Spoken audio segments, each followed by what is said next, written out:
Esto ya estamos grabando acá, entonces muy buenas noches para todos, bienvenidos a este nuevo módulo de la clase del día de hoy. La clase pasada tratamos un tema pues bastante importante, no, lógicamente pues merece uno de los temas, ¿no? Pero pues en la clase pasada pues hablamos todo lo que fue atención al usuario, comunicación, escucha y humanización. De igual manera, pues los derechos y deberes del paciente. Hablábamos pues la importancia de hablar con claridad, de entregar, o sea, de que no solamente somos personas que solamente dispensamos un medicamento, sino que vamos muchísimo más allá. Entregamos información, orientación y tranquilidad al paciente. Les decía la clase pasada que nosotros somos en muchas ocasiones, por no decir que siempre, casi, el primer contacto que tiene el paciente, el usuario con el sistema de salud, ¿sí? Entonces les decía que era importante la manera como nos dirigíamos a las personas, hablarles en un tono de voz adecuado, un lenguaje claro y no utilizar los famosos tecnicismos, ¿sí? Porque muchas veces pues las personas no nos van a entender si utilizamos de pronto palabras sí, que de pronto solamente nosotros como profesionales de la salud, nosotros como que somos del sector salud, conocemos. Les hablaba también el tema de humanización, que básicamente yo siempre les he resumido que humanización es tratar a los demás como me gustaría que me trataran a mí. Y por último, entonces les explicaba el tema de derechos y deberes del paciente. Entonces, el día de hoy vamos a iniciar con un tema pues bastante álgido, muy importante también pues para nosotros conocer la historia y evolución del servicio farmacéutico en Colombia. Entonces, para ejercer con criterio profesional, primero vamos a entender de dónde viene nuestra profesión, cómo ha evolucionado y por qué hoy el servicio farmacéutico tiene el nivel técnico, normativo y sanitario que tenemos. Debemos tener claro que el auxiliar de farmacia, el regente de farmacia, no era, o sea, el actual no es el mismo de hace 40 años, ¿sí? La evolución pues realmente ha sido bastante marcada, bastante profunda, especialmente después de la reforma del sistema de salud, que recordemos que con cuál ley fue que se dio a cabo esta reforma. La ley 100. La ley 100 de 1993. Entonces, a partir de esta ley, digamos que todo se reguló, ¿sí? El sistema de salud cogió, llamémoslo así, digámoslo de esa manera, cogió forma, porque antes, pues, no era, o sea, lo que les decía en el primer módulo, el que tenía plata, el que tenía los recursos, podía ir a la institución, podía acceder a los servicios de salud, podía de pronto salvarse, digámoslo así, curarse de una enfermedad, de cualquier enfermedad, porque tenía cómo cancelar el servicio. A partir de la ley 100, entonces recordemos que se partió o nació el régimen subsidiado, el régimen contributivo, el régimen especial. Y pues aparecieron también las EPS, las IPS y bueno, todas estas entidades que funcionan hoy en día, que desde 1993 a hoy se siguen pues manejando, digámoslo, de la misma manera. Han aparecido reformas, como por ejemplo el decreto 2200 del 2005, que les decía yo que es como la Biblia para nosotros como auxiliares de farmacia, como regentes de farmacia, porque a partir de este decreto es que se regula el servicio farmacéutico. En el 2006 aparece el decreto 2230, ¿sí? Que lo que hace es como incluir unas cosas que de pronto se habían omitido, ¿sí? Dentro del decreto 2200. Realmente, pues los dos están vigentes. el decreto 2200 del 2005, o la famosa Biblia, como yo la llamo, y el decreto 2330 que hace como unas adiciones a este decreto. Entonces, con el decreto 2330 aparece todo el tema, o llamamos ya, aparece la definición de preparación magistral. Otro tema que se incluye dentro de este decreto es lo de las farmacias droguerías. Recordemos que la farmacia, el servicio farmacéutico, pues está como farmacia, droguería y servicio dependiente e independiente. Entonces, con este decreto, el 2330, lo que se hace es regular las farmacias droguerías. ¿Listo? Adicionalmente, dentro de este decreto importantísimo que ustedes lo tengan presente, se incluye el tema de inyectología. Entonces, con este decreto se dice cómo es la infraestructura, qué dotación debe tener el servicio para poder prestar, valga la redundancia, para prestar el servicio de inyectología, ¿sí? O sea, cómo debe estar en una droguería, en una farmacia de droguería, el servicio para poder prestar el servicio de inyectología. Adicionalmente, se incluye también todo el tema del recurso humano y algunas otras cosas que pues realmente fueron cosas muy puntuales que se adicionaron a este decreto. Entonces, ¿por qué es importante conocer la historia? Porque la evolución construye nuestra identidad profesional. Entonces, nosotros para ejercer nuestra profesión debemos tener claro desde dónde viene, qué procesos hemos pasado y dónde vamos actualmente, ¿sí? Día a día se habla de reformas de salud, se habla de cambios normativos que se anexan a una cosa, que se anexa a la otra, pero realmente conocer la historia, o sea, cómo se va formando, cómo es ese escalafón, el paso a paso de nuestra profesión, es importantísimo.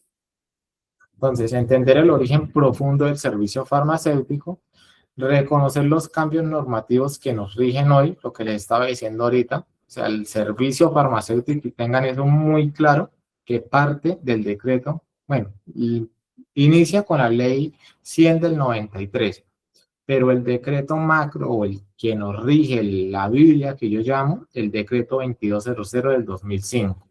Luego aparece el 2330 que le hace unas modificaciones y ya más adelante aparece una resolución que ya ahorita la vamos a revisar. Y también nos ayuda a comprender el rol actual y vital del auxiliar de farmacia. ¿Listo? O sea, desde esto, desde conocer desde dónde parte la historia, desde dónde nace, también entendemos cómo fue que se creó esta profesión, ¿sí? Porque digamos que antes del decreto 2200, antes del 2005, una droguería la podía tener cualquier persona. O sea, ¿sí? Lo importante era que tuviera el permiso, pero no se le exigía que fuera regente, no se le exigía que fuera auxiliar, no se le exigía que fuera químico, farmacéutico. Entonces, digamos, un auxiliar de enfermería simplemente decía, no, ya me cansé de ser auxiliar o quiero independizarme, voy a montar una droguería. Y abría el punto, pedía el permiso y se lo daba. Hoy en día, con la nueva regulación, todo esto cambió.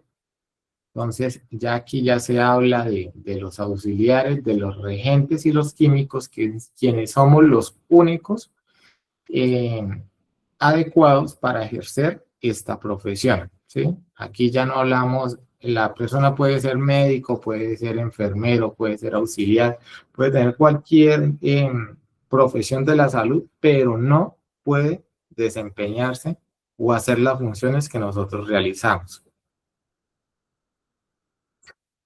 Entonces aquí, importante, el origen del servicio farmacéutico, aquí pues antes hablábamos de las famosas boticas. Esto de las famosas boticas se hablaba en el siglo XIX y en el siglo XX, ¿sí? Entonces, ¿qué era lo que hacían las boticas?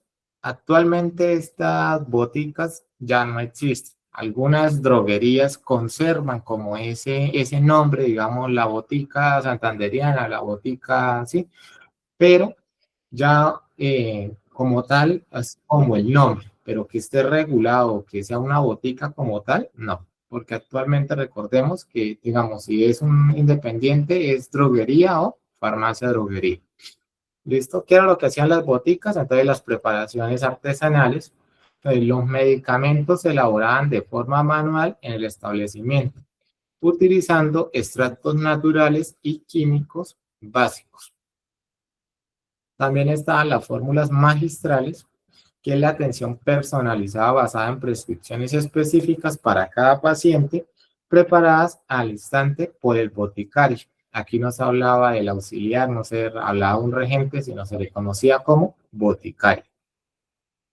Escasa regulación, entonces mínimo control estatal sobre la calidad y comercialización, y el prestigio del boticario era la principal garantía.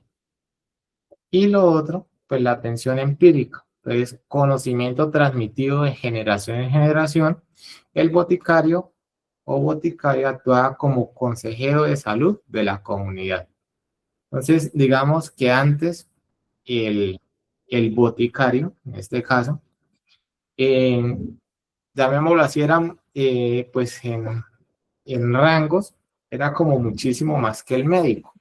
Entonces las personas no iban a un doctor, primero porque era más costoso, segundo porque pues el médico solamente prescribía, mientras que el boticario realizaba la preparación magistral o hacía la preparación. Entonces, digamos, cogía, no sé, digamos una preparación artesanal, no sé, un extracto de caléndula. Hacían el extracto, aplicaban unos químicos y hacían de pronto un gel, una crema y le decían, mire, le entrego esto, le vendo esto, le vale tanto y aplíqueselo de esta manera que mañana ya no va a tener el dolor, ¿sí? Por ejemplo, ¿sí? Entonces hacían esos extractos y hacían esas preparaciones artesanales. Las fórmulas magistrales era cuando llegaba la persona, digamos, a la botica y le decía, es que tengo, digamos, unas manchas en la cara, ¿qué me recomienda para quitar esas manchas? Entonces, el boticario le decía, bueno, yo le puedo preparar, hacer esta fórmula, digamos, una crema de caléndula, le cuesta, no sé, vamos a poner ese ejemplo, 10.000 pesos, ¿sí? Y le preparaba esa fórmula magistral a esa persona. Escasa regulación, ¿por qué? Porque en ese tiempo pues no existía. ¿Cuál es la entidad que regula?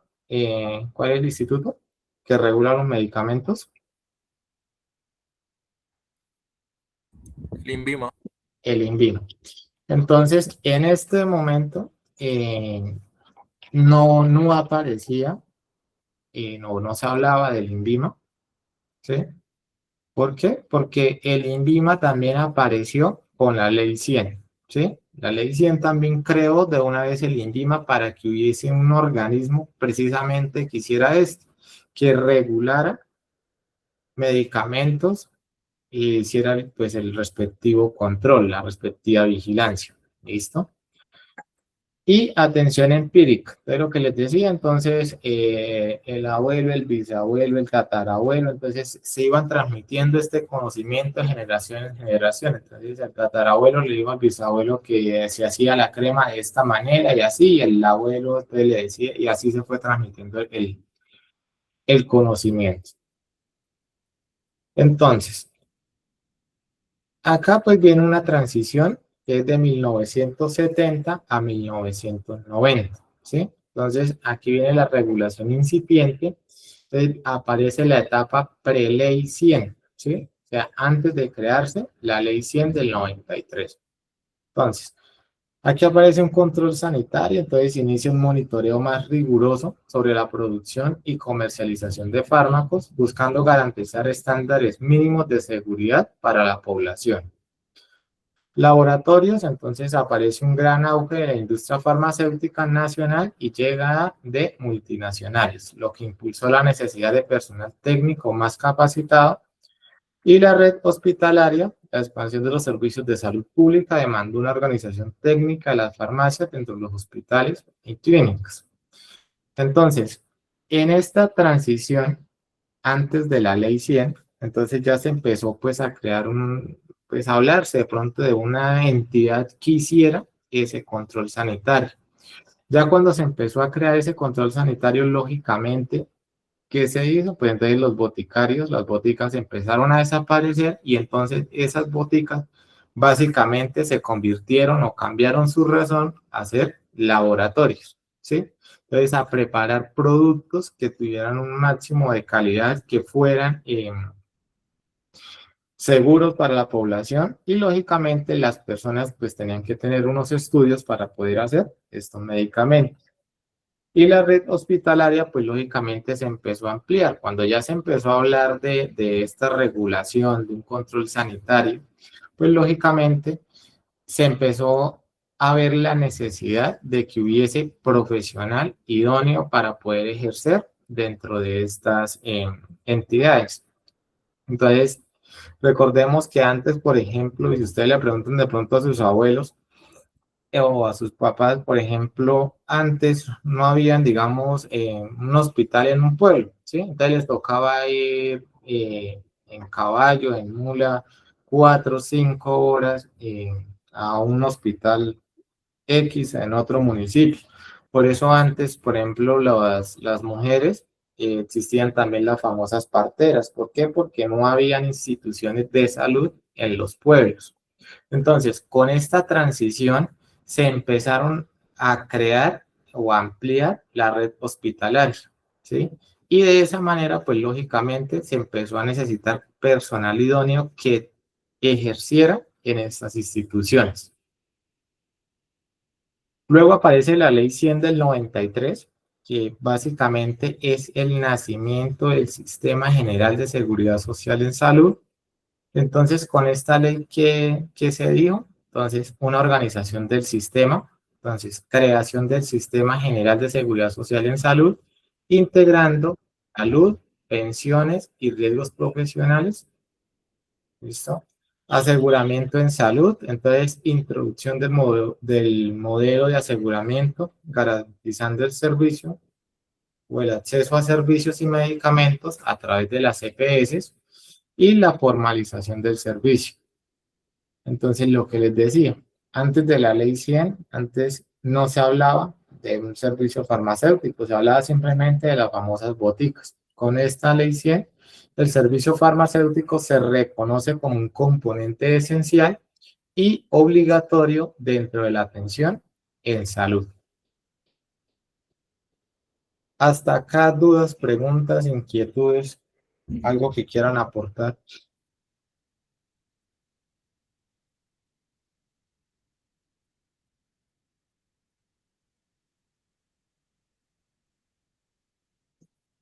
¿Va quedando más o menos claro? Sí, profe, todo claro. Listo, muchas gracias.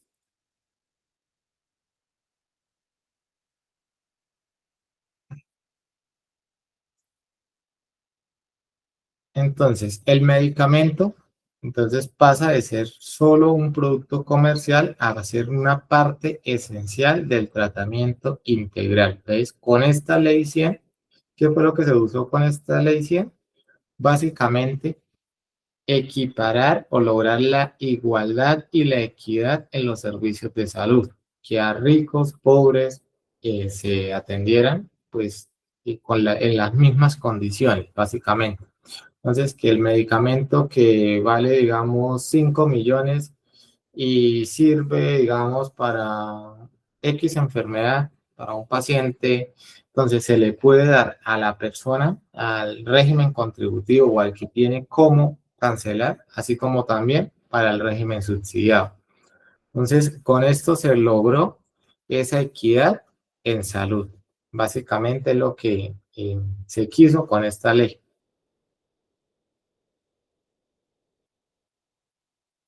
Acá, pues, lo que les decía, la organización formal del servicio farmacéutico. Entonces, acá aparece el decreto 2200 del 2005.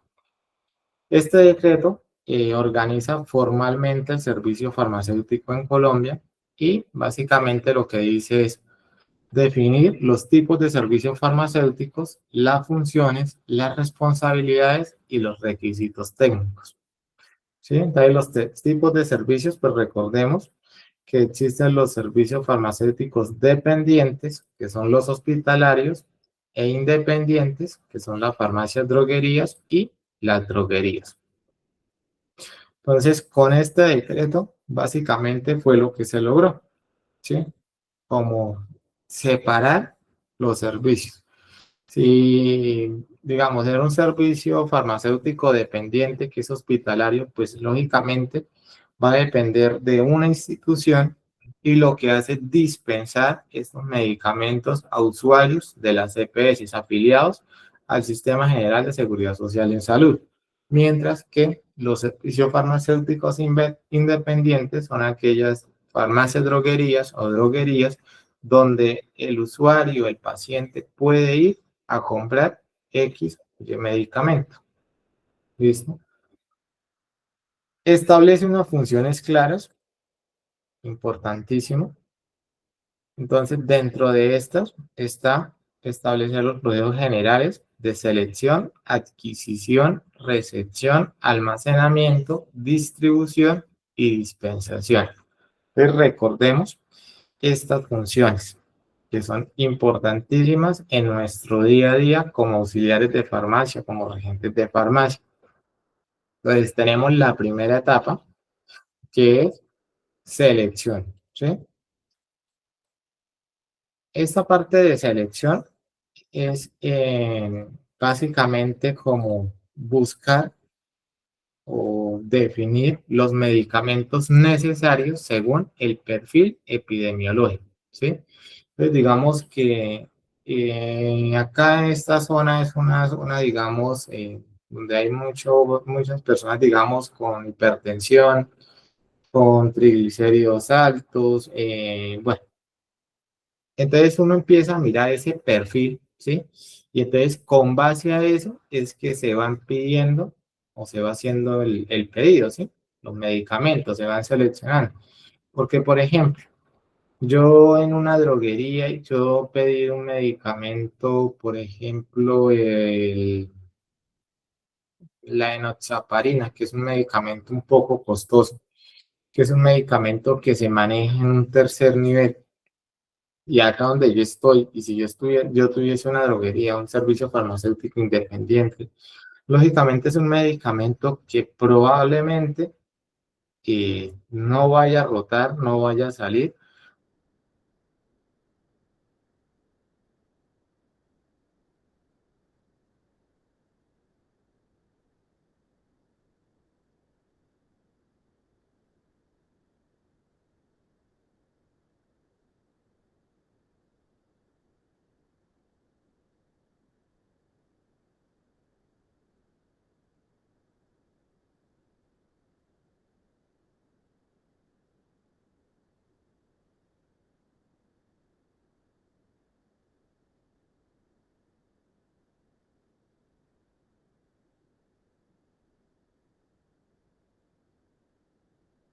Medicamentos que me pueden o que pueden ayudar a la persona a mejorar su patología en ese momento.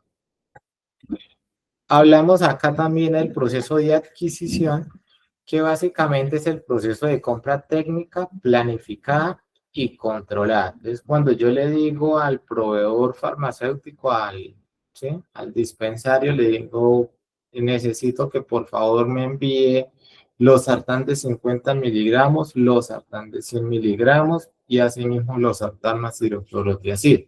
Sí, porque yo ya tengo claro que es un medicamento que pues está en constante rotación. Es un medicamento que los médicos, que especialistas, sí, que se prescriben, entonces que va a tener bastante rotación en mi servicio farmacéutico. Luego aparece la recepción, que es la verificación técnica y administrativa de los productos recibidos. Entonces, básicamente, no es más que cuando yo ya he hecho el proceso de adquisición y a mí me llega el pedido a mi servicio farmacéutico, entonces yo reviso que los medicamentos vengan de forma adecuada, empacados de forma adecuada. Por ejemplo, yo no puedo recibir un medicamento, digamos, voy a poner un ejemplo. que el camión de la leche fue a llevar, no sé, la leche a un centro de acopio a 2 horas y el señor dijo, ay, no, ese carro va para Chima, entonces yo ahí mismo le envío los medicamentos allá para que los lleven a la farmacia o a la droguería. ¿Por qué? Yo no los puedo recibir porque va a haber contaminación cruzada. Son unos medicamentos que lógicamente no van a estar de muy buena calidad. Probable, no se está otorgando, valga la redundancia, la calidad del medicamento. O el señor de la carne, que es que el señor de la carne fue a llevar y entonces yo miré que el señor se va a devolver, entonces yo le envío los medicamentos ahí. No. Entonces, el proveedor, ¿sí? El dispensario tiene que buscar una persona o una empresa adecuada para el transporte de estos medicamentos. ¿Qué incluye la recepción técnica? Básicamente comparar que si yo pedí, digamos, voy a poner un ejemplo, 900 losartán de 50 miligramos. Yo verifico que los losartán de 50 miligramos me llegaron las 900 tabletas que pedí, que verifico el lote, la fecha de vencimiento, el laboratorio, bueno, todo esto incluye recepción técnica, que si es un medicamento que es de cadena de frío, lógicamente que el medicamento cuando me llega al servicio farmacéutico, pues haya conservado esa cadena de frío. No es que, digamos, un medicamento, por ejemplo, el suero antiofídico, un toxoide tetánico, que son medicamentos que requieren sí o sí de cadena de frío y me los enviaron envueltos en una bolsa, ¿sí? Sin hielo, sin nada, no. A mí me lo tienen que enviar el proveedor en una cava con sus respectivos geles para garantizar esa continuidad de la cadena de frío. Entonces, cuando a mí me llega el medicamento del servicio farmacéutico, yo introduzco el punzón es un termómetro, y verifico que la temperatura sea la adecuada. ¿Cuál es la temperatura de la cadena de frío? ¿De cuánto a cuánto van los grados?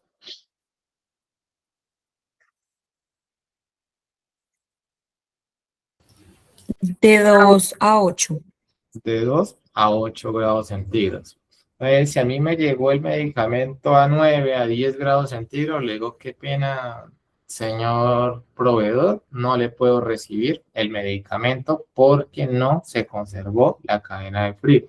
Si yo recibo un medicamento así, probablemente es un medicamento que ya empezó a deteriorarse, que puede empezar a perder su actividad farmacológica y que cuando vaya a administrar ese medicamento a un paciente, a un usuario, puede causar una reacción o un evento adverso, ¿sí? O la actividad farmacológica, perdón, no va a ser la misma. Entonces, si a mí me llega un medicamento, por ejemplo, en 15, en 12, bueno, por encima del rango permitido, yo digo, no, qué pena, señor proveedor, no le puedo recibir ese medicamento. Luego venimos a hablar sobre distribución, que es el movimiento de productos dentro de la institución.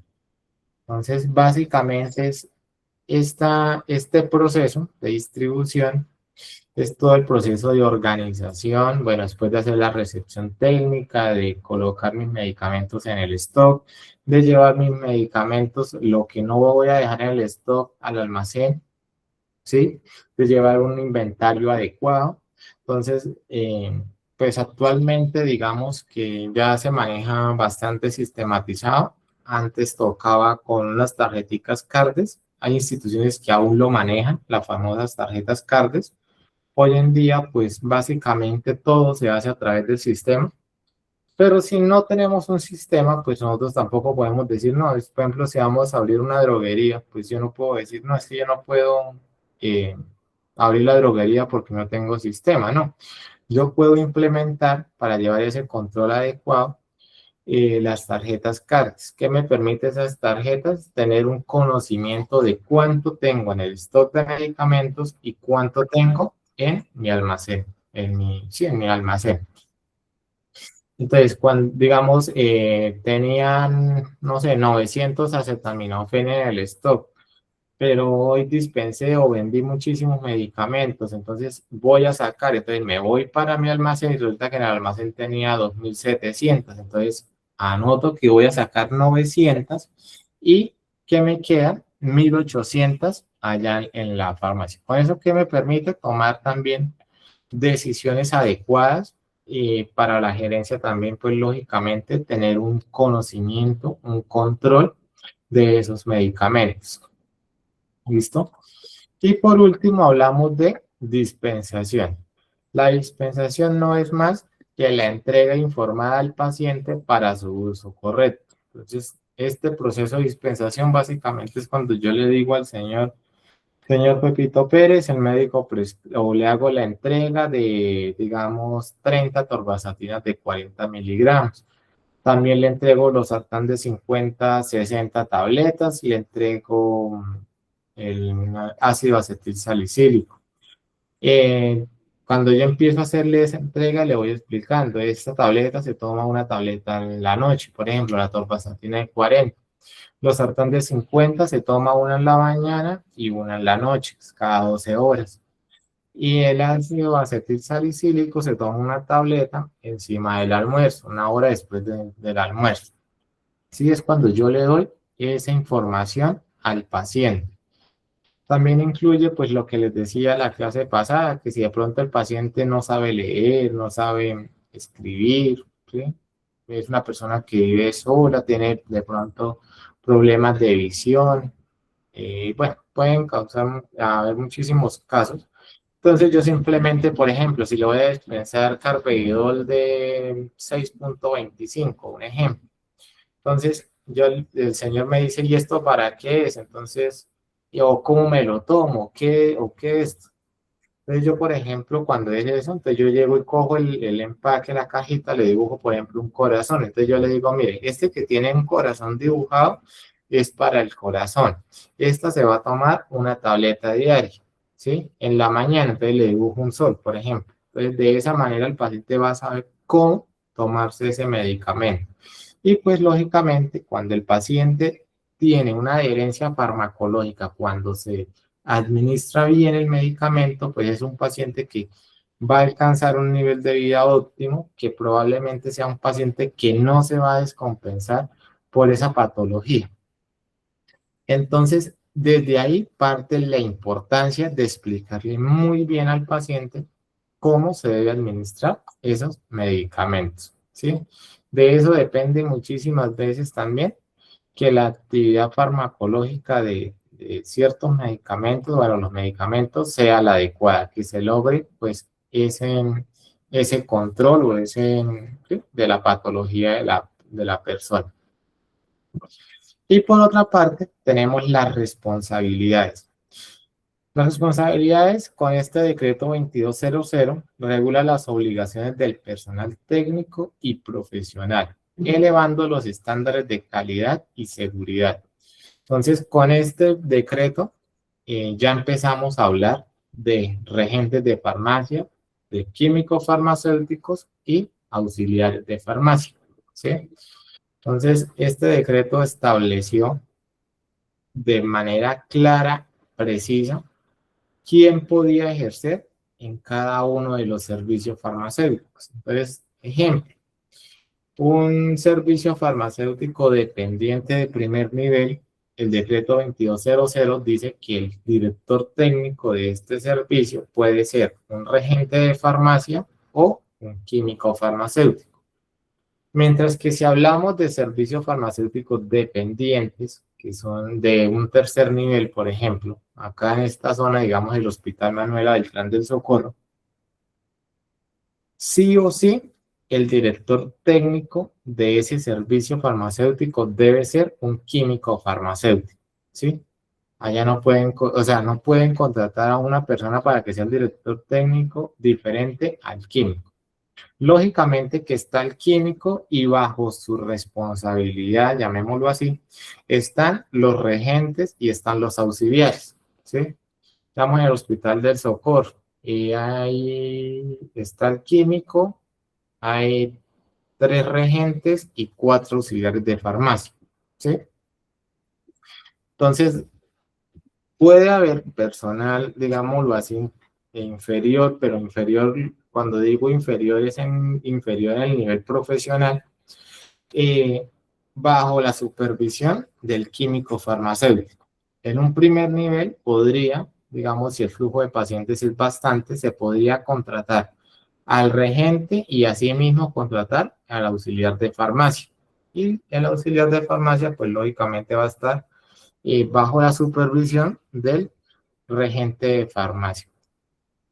¿Listo? Luego aparece la resolución 1403 de 2007.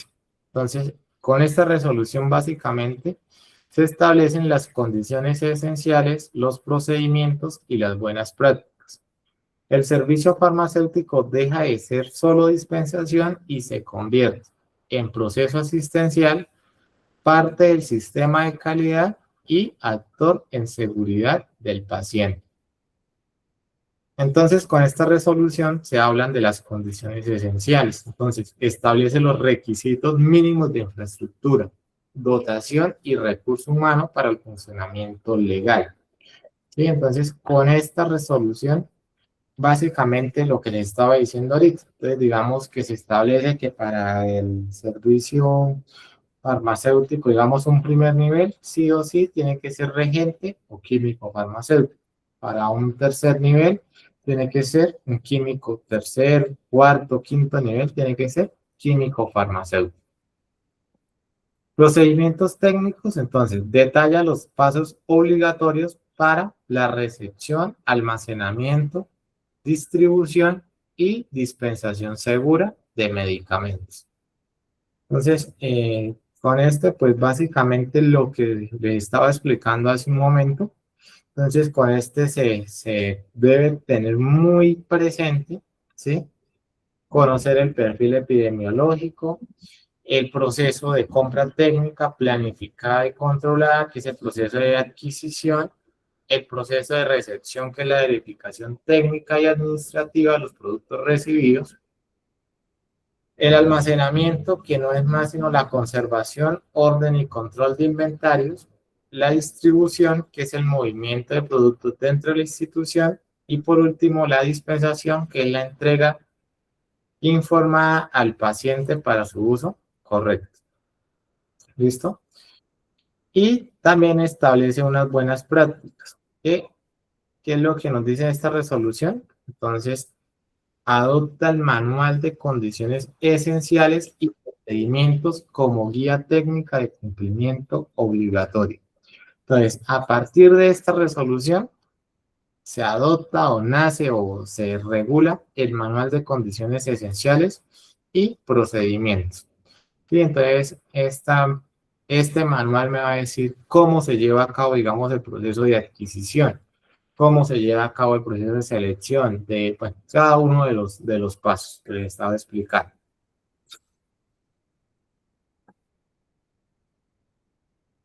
Ya pues teniendo un poco claro de dónde parte, cómo vamos, ¿sí?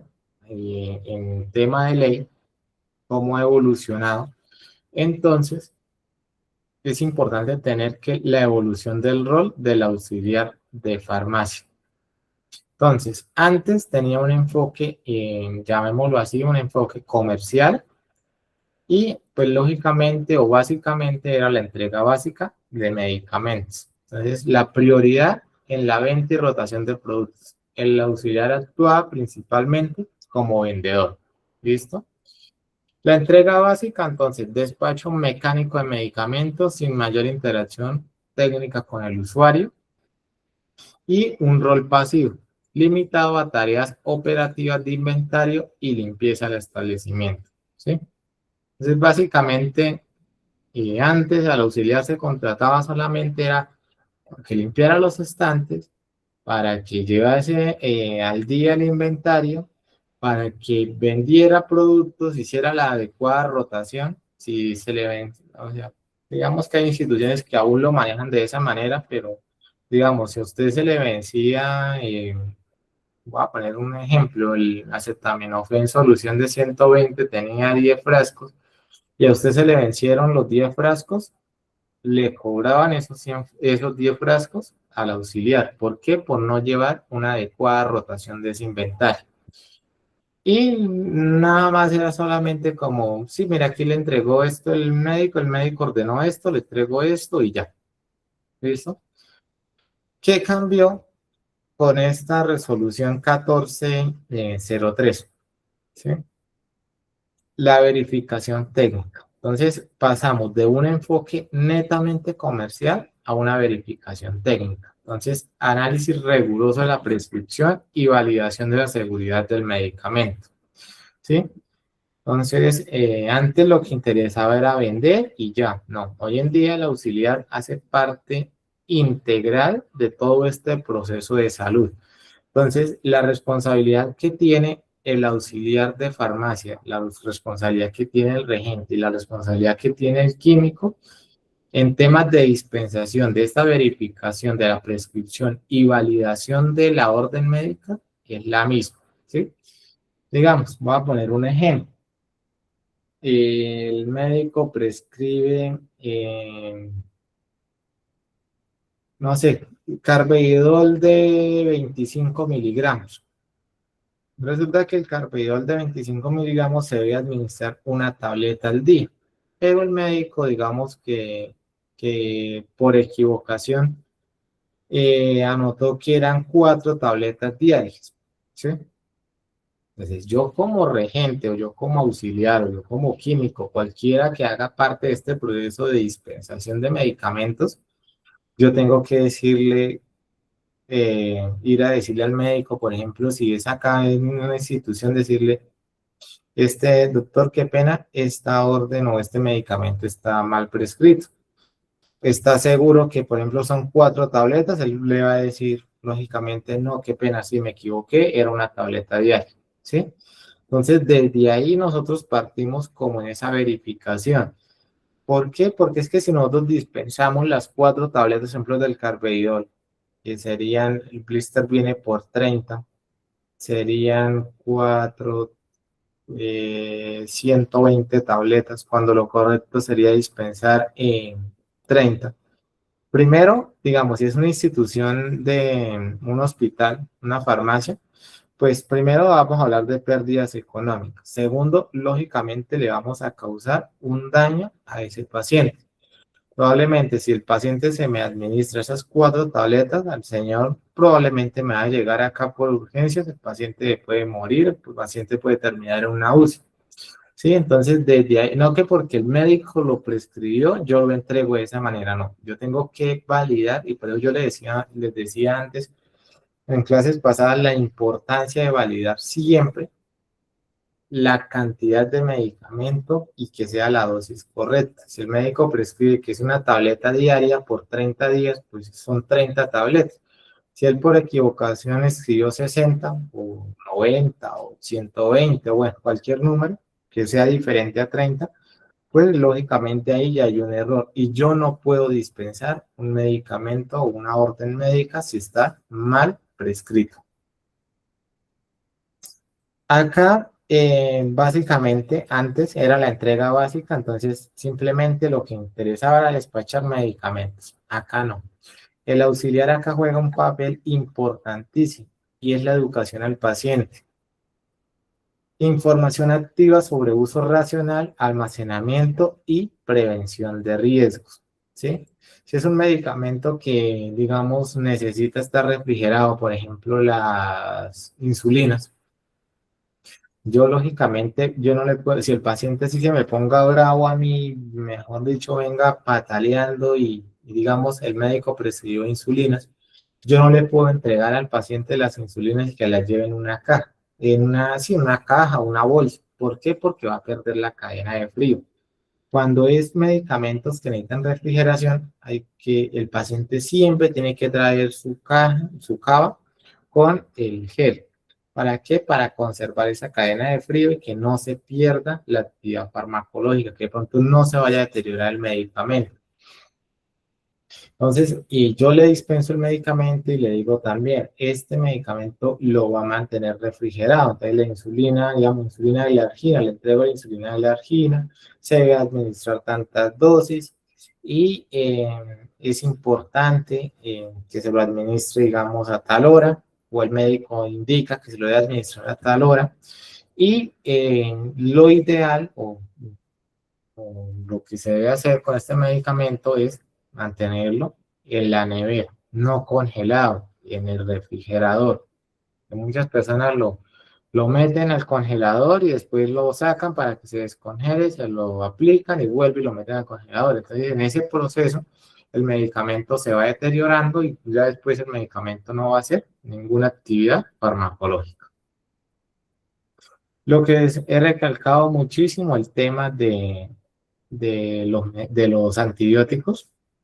Si el médico dice que son 21 tabletas, yo dispenso las 21 tabletas y educo al paciente para que se administre, se tome las 21 tabletas, que si son cada 8 horas, ¿sí? Entonces se va a tomar una tableta cada 8 horas. La importancia de que termine el tratamiento completo para evitar la posible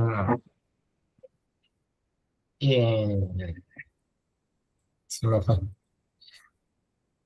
resistencia antimicrobiana, ¿sí? Entonces yo debo explicarle todo esto al paciente. Y gestión de calidad, entonces el auxiliar tiene una participación directa en farmacovigilancia y procesos de seguridad del paciente. Entonces, si un medicamento ocasionó un daño al paciente, yo como auxiliar, yo como regente tengo, digamos, la obligación por una parte y lo otro también, pues, lógicamente también me ampara de decirle al paciente suspenda inmediatamente el medicamento, de hacer el respectivo reporte a la página del INVIMA, decirle, mire, señor INVIMA, este medicamento ocasionó esta reacción adversa. ¿Cómo se hace ese reporte? Ya más adelante lo vamos a ver. Se realiza por medio de un formato que se llama el FOREAM. Ya después lo vamos a analizar más adelante. Entonces, el servicio farmacéutico moderno, entonces, enfoque en la seguridad, pues, seguridad del paciente, el uso racional, la farmacovigilancia y la trazabilidad. Entonces, la seguridad del paciente es la prioridad absoluta, es la prevención de errores de medicación y la garantía de una terapia segura y efectiva. Es lo que les decía, si son 30 tabletas, son 30. Si es una tableta diaria, pues son 30 tableticas que yo le voy a dispensar al paciente. Muchos médicos se equivocan en eso, entonces hay que estar muy pendiente de eso porque si el paciente se administra de más, toma medicamentos de más, puede ocurrir una reacción adversa. El uso racional, entonces el fomento del uso adecuado de los medicamentos para evitar la automedicación, el desperdicio y los riesgos innecesarios. Pasa, por ejemplo, también mucho, por ejemplo, con el acetaminofén. Hay médicos que prescriben, no sé, 240 tabletas para un mes y le dicen al paciente, tómese cada 6 horas 2 tabletas, 4 tabletas. Es una cantidad exorbitante de medicamentos que el paciente no se va a administrar. El médico tiene que buscar eh, probablemente otro medicamento que tenga la misma equivalencia y que sean menos dosis, porque es que el paciente, pues, tomarse en cada dosis 4 acetaminofén, pues, es difícil. La farmacovigilancia, entonces el monitoreo constante de reacciones adversas y eventos relacionados con medicamentos para mejorar la salud pública. Es decir, el medicamento causó una reacción adversa y el paciente me lo notifica o el paciente llegó a urgencias y dice, no, es que digamos, se estaba administrando la amoxicilina de 500 y el señor se llenó de ronchas todo el cuerpo, tuvo dificultad para hablar, probablemente le dio un paro cardiorrespiratorio, vamos a ¿sí? Algo a lo máximo. Entonces, es un evento que pudo haber ocasionado esa amoxicilina y yo estoy en la responsabilidad de notificar esa reacción adversa. ¿Listo? Y la trazabilidad, que es el seguimiento riguroso de cada unidad de medicamento, desde su producción hasta su entrega final al paciente. Acá, pues, actualmente, gracias al avance tecnológico, todos los cambios hoy en día, el servicio farmacéutico, digámoslo en cierta manera, se ha mejorado un poco. ¿Por qué? Porque es que antes era mucho más difícil, digamos, tener un inventario actualizado, digamos, en un libro. Lo llevaban, no lo que no, antes lo llevaban de esa manera. Pero pues con estos sistemas, con esta tecnología, pues lo que nos permite es llevar un software o, ¿sí? Sistematizado que nos permita tener ese control. Entonces, sistemas digitales, adopción masiva de software especializado para la gestión integral del servicio, eliminando el registro manual, receta electrónica, implementación de la prescripción digital para mejorar la legibilidad, trazabilidad y seguridad del paciente. Entonces, los usuarios antes iban, digamos, donde el médico prescribía la orden de manera manual y tocaba adivinar qué era lo que decía la orden, si decía torvastatina o decía acetaminofén. Entonces, por eso ocurrieron muchísimos errores y fue por esto que, lógicamente, pues se adoptó que debía de hacerse la receta electrónica. El tema de los inventarios automatizados, lo que les decía, control en tiempo real de existencia, fechas de vencimiento y alertas de stock mínimo mediante sistemas electrónicos. Sistemas o reportes sanitarios, automatización de reportes ante los entes de control, INVIMA, Secretarías de Salud, para mayor transparencia.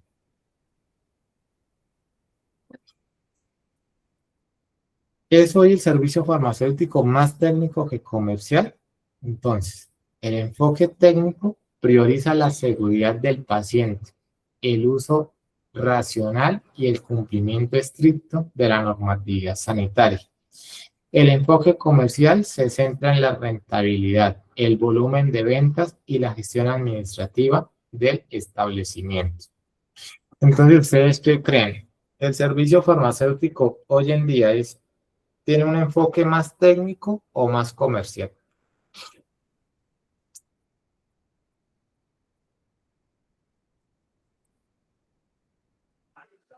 Técnico, por lo que usted decía, que antes se preocupaban era como más por vender y ahora se preocupa más es como por la seguridad del paciente.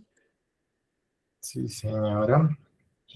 Joana, ¿qué crees? ¿Tiene un enfoque más técnico o un enfoque más comercial?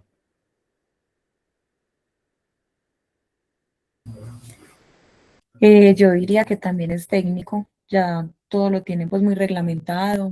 Yo diría que sí, que es más técnico que comercial. Ok. ¿Alguien cree que de pronto el servicio farmacéutico es más comercial que técnico? Profe, yo creo que depende, porque eso se basa en el enfoque técnico y en el enfoque comercial. Por ejemplo, si hay una droguería, se basa más en el enfoque comercial que en el técnico, pero también va ligado con el técnico, diría yo, ¿no? Perfecto. Sí, yo también estoy de acuerdo con mi compañero. ¿Por qué? Porque, digamos, yo vivo aquí en Cúcuta, ¿sí? Y sobre todo la gente de Venezuela viene a llevar medicamentos para vender en Venezuela porque no hay. Entonces yo veo que también es enfoque comercial. Entonces, está bien las dos posiciones, tanto la de Alexis y Brian como la de María Isabel y Joana. Eh, pues, ¿qué es lo que se buscó o qué es lo que se busca con esta regulación de este servicio farmacéutico? Que realmente el servicio farmacéutico sea o tenga un enfoque técnico. Pero lo que dicen sus compañeros también es muy acertado. Pues también existe el enfoque comercial que aplica sobre todo en droguerías. Sin olvidar lógicamente, que prioriza o que está de primera línea, primera mano, la seguridad del paciente y el uso racional y el cumplimiento de la normatividad sanitaria. Entonces, yo tengo un enfoque comercial con mi droguería, ¿sí? Porque es que la droguería, pues básicamente subsiste de la venta de medicamentos, pero sin olvidar que prima la seguridad del paciente. Entonces, acá es donde se le da la vuelta a todo, digamos así, y entonces quedaría en primera opción, en primera línea, el enfoque técnico. ¿Por qué? Porque se prioriza esa seguridad del paciente. O sea, más que vender, más que llenarme yo los bolsillos de plata con mi droguería, lo que prima realmente o lo que está regulado realmente es la seguridad del paciente, el uso racional de los medicamentos. Pasa mucho en las droguerías, por ejemplo, que me llega un paciente y me dice, es que tengo como síntomas de gripa y tengo dolor de garganta, ¿sí? El regente, el auxiliar simplemente, porque es que lo digo de esa manera, y por vender, entonces él le recomienda, digamos, el Noraver noche, el Nospirin día. Voy a poner ejemplos así. Asimismo, le dice, no, tómese las pastillitas, me olvidó. Bueno, para la garganta, para refrescar, creo que llama también Noraver para refrescar la garganta, que es parecido al Halls. Pero adicionalmente, el auxiliar o el regente le dice, y de ahí si quiere lleve también el acetaminofén y llévese una vez un sobre de amoxicilina de 500 miligramos, ¿sí? Y si tiene mucha maluquera, entonces pase una vez y le aplico el famoso matrimonio. Entonces, en ese caso, digamos, en ese ejemplo que le estoy poniendo, ¿en qué estamos fallando? Digamos, ¿qué opinan ustedes? ¿Estaría bien lo que está haciendo el auxiliar o lo que está haciendo el regente? No, profe. No está bien. Es totalmente erróneo lo que estaría haciendo el profesional, llámese regente, llámese auxiliar, llámese químico. ¿Por qué? Porque está prescribiendo un medicamento que, primero, por ejemplo, la amoxicilina no está indicado para tratar infecciones virales. Por eso se llama antibiótico, porque solamente va a combatir bacterias. Entonces, es un medicamento y sobre todo, o tras del hecho, solamente le digo llévese un sobre. Un sobre, digamos, la persona se lo va a tomar 3 días y ya, suspende el medicamento. Cuando un tratamiento completo con un antibiótico puede ser entre 7, 9, 14 días, pero digamos que lo más básico siempre ha sido casi que 7 días. Entonces, si yo solamente le digo llévese un sobre, entonces yo ya empiezo a fomentar el uso irracional de los medicamentos. Entonces ya empiezo yo con la automedicación también. Yo empiezo a automedicar al paciente con un medicamento que no le va a hacer ninguna acción farmacológica para la patología que presenta la persona en ese momento, que es una gripe, estamos hablando de una gripe. Y tras del hecho, ¿sí? Porque, o sea, no con eso, sino que yo también le digo, no, venga, le aplico, venga, le inyecto el matrimonio que mañana va a estar, mejor dicho, como nuevo.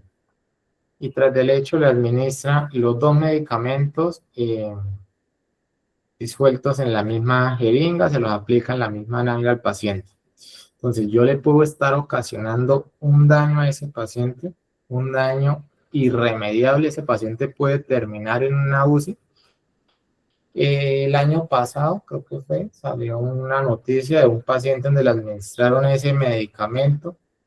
El paciente terminó en la UCI y murió por la administración de ese famoso matrimonio. Pero aún así, las personas, los regentes, los auxiliares, los químicos, siguen prescribiendo el famoso matrimonio para la gripe. Podrá alivianar de pronto, digamos, por ejemplo, como es la dexametasona, puede pronto medio ayudar a esa enfermedad, pero no está indicado y menos, digamos, administrarlo en la misma jeringa. ¿sí? Entonces, de ahí es donde yo quiero que entiendan que el enfoque o el servicio farmacéutico tiene los dos enfoques, pero siempre va a primar el enfoque técnico, que es priorizar la seguridad del paciente y el uso racional de los medicamentos y el cumplimiento estricto de la normatividad sanitaria. ¿Listo? Entonces, para que lo tengan muy presente. A ver, vamos a escuchar a Mafe Romero. ¿Qué enseñanza le dejó la clase del día de hoy? Porque nos pasó la hora volando. Profe, Sí, señor. la verdad, fue como antes de todas las clases que habíamos visto, ¿no? Porque se empezó lo del origen, la ley 100, el nacimiento también de todo lo de la organización del sistema. Más que todo me dio como más enfoque en lo técnico y en lo comercial, porque lo que decían los compañeros, eh, es ser más que todo como el humano, estar pendiente también de lo que necesita la persona y no ir vender ni dar medicamentos por dar. Sí, perfecto, sí, señora. Muchísimas gracias, ¿no? Entonces, siempre va a priorizar la seguridad del paciente. Vamos a preguntarle a Alexis. ¿Cuál es la normativa que regula el servicio farmacéutico en Colombia? O la famosa Biblia del servicio farmacéutico. El decreto 2200 del 2005. Perfecto, sí, señor. Y terminamos con María Isabel. ¿Cuál es la ley por la cual nace o se regula el Sistema General de Seguridad Social en Salud? Ley 100 de 1993. Perfecto, María Isabel. Bueno, muchísimas gracias. Entonces, hasta acá llega la clase de nuestro día de hoy. Tengan realmente muy en cuenta, ojalá que esto que vimos hoy siempre lo tengan presente, desde dónde nace, dónde vamos con como auxiliares, las funciones que nosotros tenemos ya como auxiliares. No se trata de tener un enfoque solamente del comercial, de solamente vender medicamentos por vender, sino hacer estos pasitos: la verificación técnica, la educación al paciente y la gestión de calidad. Ya para terminar, ¿alguna duda, alguna inquietud, algún aporte?